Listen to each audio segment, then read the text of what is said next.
दबाव में आकर अपनी जमीन बेच रहे हैं मुसलमानों को। तो हमारे पास तो अभी तक ऐसा कोई मैटर नहीं आया, ना ही किसी हिंदू ने ऐसी शिकायत की है या ना किसी और व्यक्ति ने शिकायत की है कि हम दबाव में बेच रहे हैं। और रही बात कलेक्टर सर के लेटर की, तो कलेक्टर सर का आदेश कहीं भी किसी भी प्रकार से रजिस्ट्री को रोकने का नहीं है, बल्कि सहमति से रजिस्ट्री हो इस संबंध में है। और इस संबंध में तो हमारे एक्ट में भी प्रावधान है कि कोई भी रजिस्ट्री होती है तो सहमति से हो, बिना जोर जबरदस्ती ना हो। और इसमें हमारे सब रजिस्ट्रार्स भी पूछते हैं पक्षकार से कि आप जोर जबरदस्ती में तो नहीं कर रहे, बल्कि आप आपसी सहमति से कर रहे हैं। तो ये इसमें कोई नई बात नहीं है और ना ही कोई ऐसा मैटर है। तो हमारा मुद्दा या हमारा कोशिश यही है कि जो भी अगर रजिस्ट्री हो रही है वो आपसी सहमति से हो, और इसी संदर्भ में सर का लेटर है, बल्कि रोक किसी प्रकार की नहीं, रजिस्ट्री कंटिन्यू हो रही है। अगर ऐसा आता है, कोई हिंदू अगर मुस्लिम को जमीन बेचता है या प्रॉपर्टी बेचता है, तो उसकी जांच किस प्रकार से की जाएगी?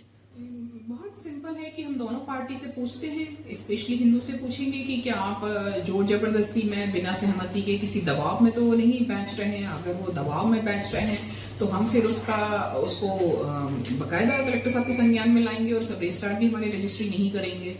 और अगर दोनों सहमति से कर रहे हैं तो रजिस्ट्री जैसे कि होती हैं होंगी। और ये एक बात मैं और कहना चाहूंगी कि जबरदस्ती या बिना सहमति के सिर्फ सनीचरी की नहीं, कहीं की भी रजिस्ट्री नहीं होती और नहीं करनी चाहिए। तो ये हमारे सब रजिस्ट्रार इस बात का विशेष ध्यान देते हैं कि सहमति से हो और किसी दबाव में किसी प्रकार की रजिस्ट्री ना हो।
अगर आप ये वीडियो YouTube पर देख रहे हैं तो हमारे चैनल को सब्सक्राइब कर बेल आइकन दबाएं, और Facebook पर देख रहे हैं तो हमारे पेज को लाइक करें।